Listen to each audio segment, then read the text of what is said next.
So this is Donna Fine with More Than a Review, and thrilled to be here again with Jeff Dixon. For those of you who follow me know that I interview him every chance I can. So I know we've had several, and my friend Kay will be very jealous she's not here with us. A huge Disney fan and fan of Jeff. So Jeff, tell a little bit about yourself for maybe fans who don't know you. Okay.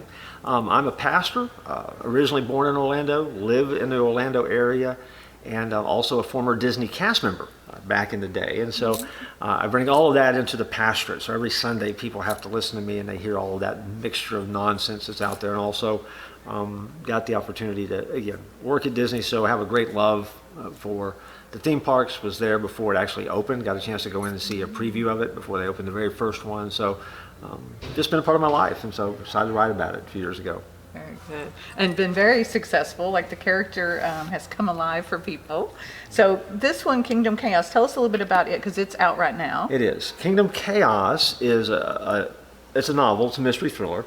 It's set in the Walt Disney World Resort, and it kind of builds on Walt Disney history. Walt Disney, years ago, kidnapped the Vice President of the United States accidentally and trapped him on a monorail. Secret Service wasn't on it. It turned into a little bit of a scandal. And so I asked the question, well, what would happen if the President of the United States went missing in the Magic Kingdom? What would that look like? And so this is that book. And so it's out right now.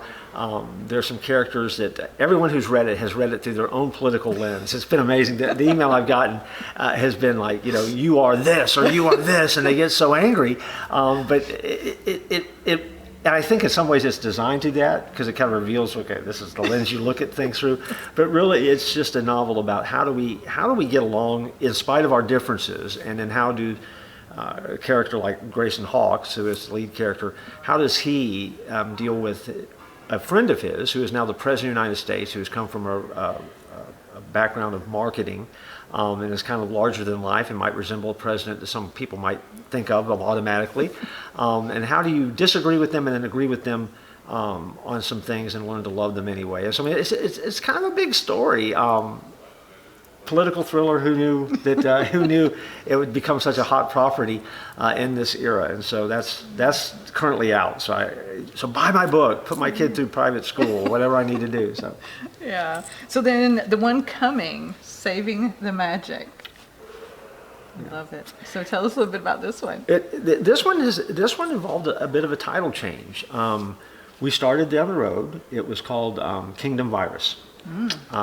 Written during the pandemic, because what do you do during the pandemic? You write or sit around and do a lot of nothing. And so I started writing the book, but then as we emerged from the pandemic, we were seeing a lot of trends, and then the Disney company was going through a lot of changes. And so we had a conversation, and we changed the title to Saving the Magic Kingdom to be a little bit more reflective of some of the changes that Disney has been going through, that's been getting national news. And so this one is pretty much what you think. It's like people haven't had enough of a pandemic. But it deals with the lead character being at odds with the board of directors for the company for how he led through the pandemic. And then there is a new virus on the way. And so I had the luxury of creating my own pandemic, or possible pandemic, and every other virus that you can imagine that gets unleashed on the Magic Kingdom. So it's just not a virus that'll make you sick. I mean, it's a computer virus. Everything that could go viral goes viral, and it all happens at the same time in a plot to take over the world and all those kind of evils that happen. And we'll have to see what happens. But we have thrown the kitchen sink at this book. Every time we write a book, we think it's the last one, and that we'll never write another one. And so. We always seem to come up with another idea, but we just throw everything that we can think of at one book, and so it's got a little bit of things for everybody in it. There you go. And I think the world kind of helps with these ideas, because everything is happening. Yeah, it is a little upside down and crazy right now. So speaking of upside down and crazy, talk a little bit about what is going on in Walt Disney. Disney is a company that in some ways is in a free fall, I think. They are suffering from what I believe is systemic incompetence of leadership at the top level.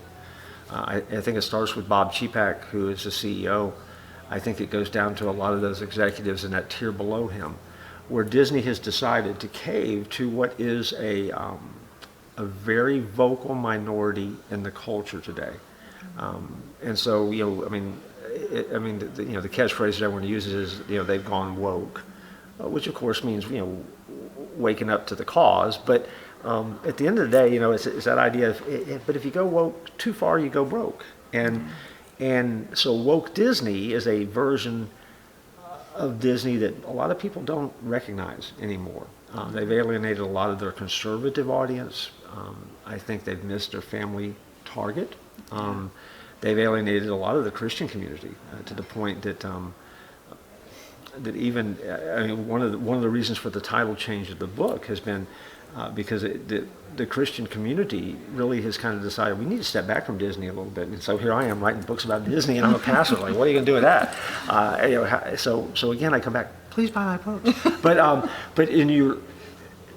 But there's got to be a way for us as a community to learn to respond to them as well, too. Because, Disney still is the brand that really has been noted for family entertainment, and they just don't seem to know what lane they're supposed to be in these days. Yeah. And it's a struggle. Yeah, no, for sure.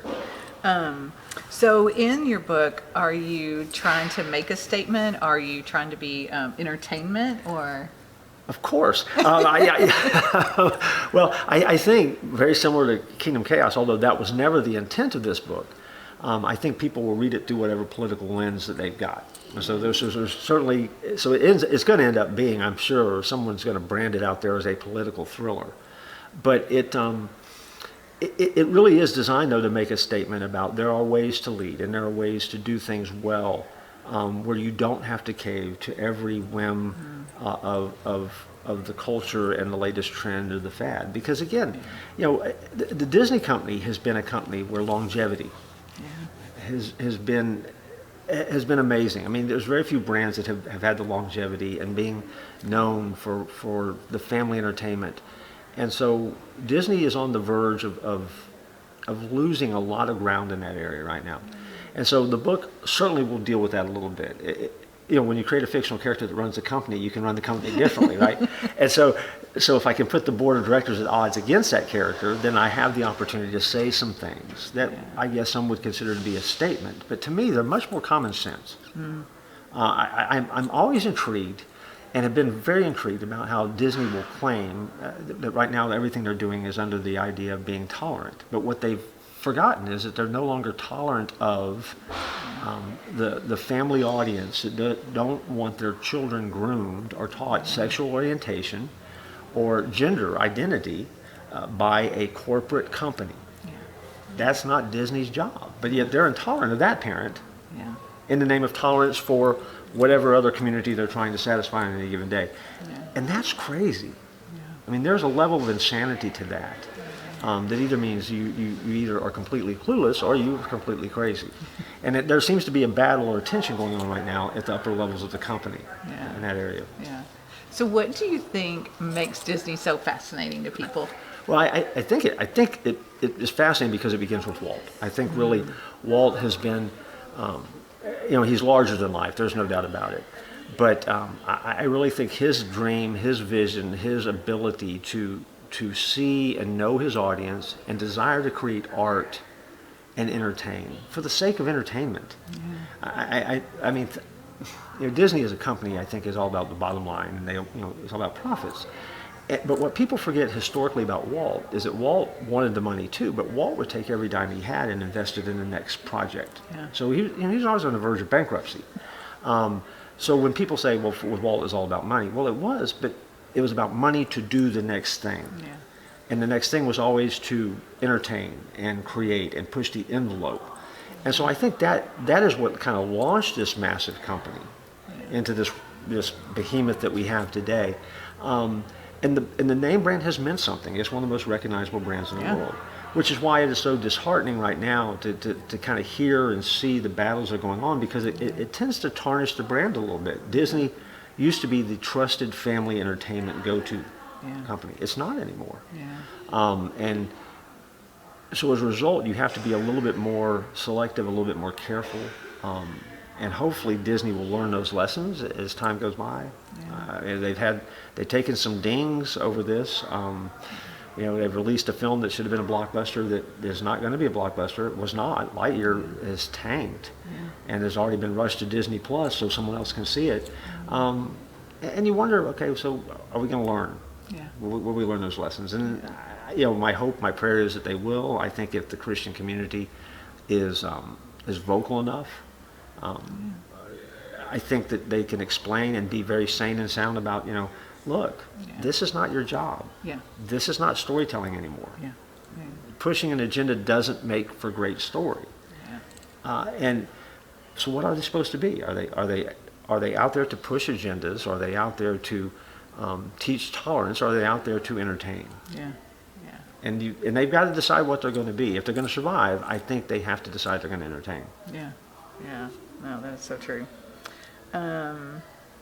So the rumor is that this book, let's go back to your book then. Okay. Rolls into one of the most legendary of all relics. It does. It does. Again, I love that history, and I love the reality of the storytelling that we get to do. The relic that actually comes into this really has a very Indiana Jones style piece. It is the Spear of Destiny.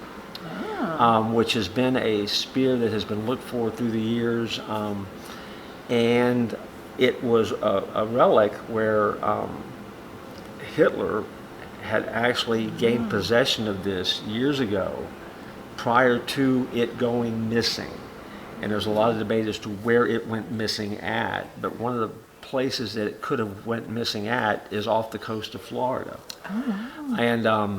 And so, since it's never been found, it becomes a part of this search. And of course, in the Spear of Destiny is the spear that pierced the side of Christ on the cross. And so that becomes a relic that becomes very valuable for a lot of reasons. But perhaps the most valuable piece of that would be, to answer the question, could there possibly be DNA from the blood of Christ on that spear?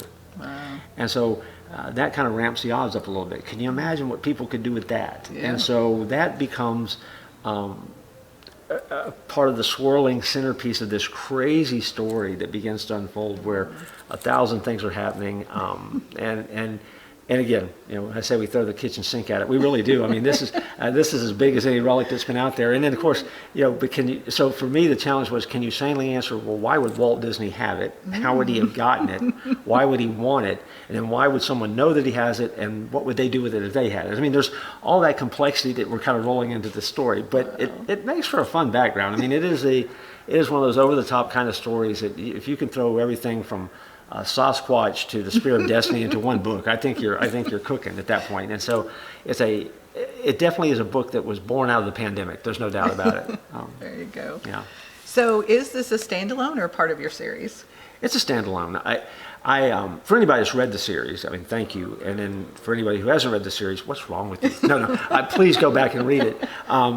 But you don't have to read the series to get this. The first 4 books, the arc of those 4 books, were all told through the eyes of the lead character. With Kingdom Chaos and then the new book, I allowed the other characters to have a little bit more of a viewpoint of what was happening in the story, and so that you see a lot of different points of views in the story. When I started writing, I didn't know you could do that, and apparently you can. And so we added that in, and so it lets you kind of get to know the other characters who've been in the other books, but know them at a depth and a level that you haven't been able to before. So while it is another Hawk adventure, it is that adventure through not only his eyes, but through the eyes of those people who are close to him. Very good. And so I think it's going to be entertaining. I think people are going to like it when it's all said and done. If you're a Disney fan, you'll love it. And if you're not a Disney fan, there's enough of other stuff in it, and enough of the politics stuff in it, that I think you'll go, okay, I can deal with that too. Yeah. Yeah. So for people who may not be familiar with your books, I love that Hawk has become like a character to people that they feel like they know. And one of my favorite stories you've told me in one of the interviews is how people sometimes, I don't know if they forget he's real, or because I believe there was one time they wanted him to marry them. Yes. Hawk has gotten invitations to events, which is crazy. In a good way. By the way. Someone wanted Hawk to perform the wedding, and of course, and then I was reminding them that he is a fictional character that I created, and so well, if we can't have Hawk can you do our wedding? I go, I do weddings. I'm a pastor. I'm allowed to do that. And so I actually did the wedding at Walt Disney World. But people will write. I mean, they identify with the character in a lot of ways, and they have tended to forget, I guess, that he is fictional, because I mean that line of fact and fiction kind of gets blended. I mean, I even got a letter saying that Hawk should be the new CEO of the Disney company not too long ago, and I'm like, but he's not real. I mean, he can't do that. And I mean, and so a lot of it is in jest, and a lot of it's in fun, but then a lot of it is very serious. Like the thing, you know, can Hawk do my wedding? Well, no, he really can't. That's going to be very hard for him to do. But it has opened up a door for me to reach into audiences that I never would have met. Yeah. And it has been a joy to be able. The wedding is a great example of that. I mean, I've met people who've come from out of state, and I get to meet with them. I get to work with the folks at Disney to put the wedding together, and spend time, you know, on the beach at the Polynesian doing the wedding with the Magic Kingdom in the background. I mean, it has allowed me to create some magical memories. And for them, I wasn't as good as a fictional character, but I did okay, I guess I said. So, but it has been fun. Well, and I think that speaks to, though, like how well the books are written, that he does come alive to us, you know, and I think, you know, if you haven't read them yet, like that's something you'll be able to experience in the books. So. Yeah, he does. He's got a pretty decent sense of humor. He does a lot of wisecracking, but he has a whole lot of, you know, failed and foiled thoughts just like everybody else. I mean, he has those moments where he struggles, and I think people have identified with that too, because again, being a larger than life character and being in this impossible situation, you know, if he was perfect, that'd be tragic. And so he's not perfect. And so I think there's a lot of levels that people really do identify with him, and I think that has helped. I think it's helped readers connect to the stories. Very good. So I do want to end on more of a serious question. So as Christians, what advice do you give us that are fans of Disney as to how we should, what you think we should think, and is there action we should take? I think there is. I am a guy who lives by the philosophy of always boycott a boycott. Okay, so I'm not advocating a boycott, because ultimately a boycott is really unsustainable. And the reason for that is, I mean, when I walk into my local grocery store and I go shopping, I give very little thought to who makes the cereal I want to eat. Who makes the soft drink that I like the best, who makes the best, and you figure it out from there. I rarely do a deep dive into the companies, and I tend to get what I like. And I think that there's nothing wrong with that. And I think the same thing should be true for any Disney fan. I think that you should be able to embrace what you like, and I think you ought to embrace it and share that with the company. I mean, tell them why. I mean, I think that's the piece that we don't do a lot. We're not vocal enough, and we don't share enough information with them. So I think we should share what we like and why we like it. But I also think we need to be very strong and loud in love with what we don't like. And again, Lightyear is a great example. Lightyear was supposed to be a blockbuster, and it tanked at the box office. It contained a scene that they had put in, they took out, they put in, they took out, they left it in the film. Mm-hmm. And as a result, Disney came up with a lot of excuses as to why it didn't click. But the real reason it didn't click is because it included a scene that was done for no other reason, and it just was agenda-driven, and it didn't drive the story at all. Mm-hmm. And it didn't accomplish what they wanted it to accomplish. And I think people voted with their pocketbooks, but I think a step beyond that needs to be to voice to Disney, look, you don't need to do this. And so this is not acceptable. You don't have this role in my family, and I'm not going to give up that ground to you. And so as a result, we're not going to do this. And I think Disney needs to know why certain things work and why they don't. Because at the end of the day, you still want to believe that Disney is driven by the bottom line, and so it's about money. And if they decide it's not about money anymore, then they've crossed the line that I don't think they can come back from. I don't think they've crossed that line yet. And so I think that's the key. I think you support what you can support, but also be vocal and don't be afraid to share what you can't support, because I think that's our role. I mean, if we're going to be light in darkness and we're going to shine light into those dark places, then we have to be willing to say, okay, I'll walk up next to the edge of darkness and I'll shed that light. Light on light doesn't really do us a whole lot of good. And so, so it's not about boycotting, but it's about being selective and being wise in how we communicate what's wrong. Because again, if we're not careful, then we cross the line into this we become, militant, we become intolerant, we become, self-righteous, and that's not the call of Christ either. Yeah. And so everything we do has to kind of flow out of who we are as followers.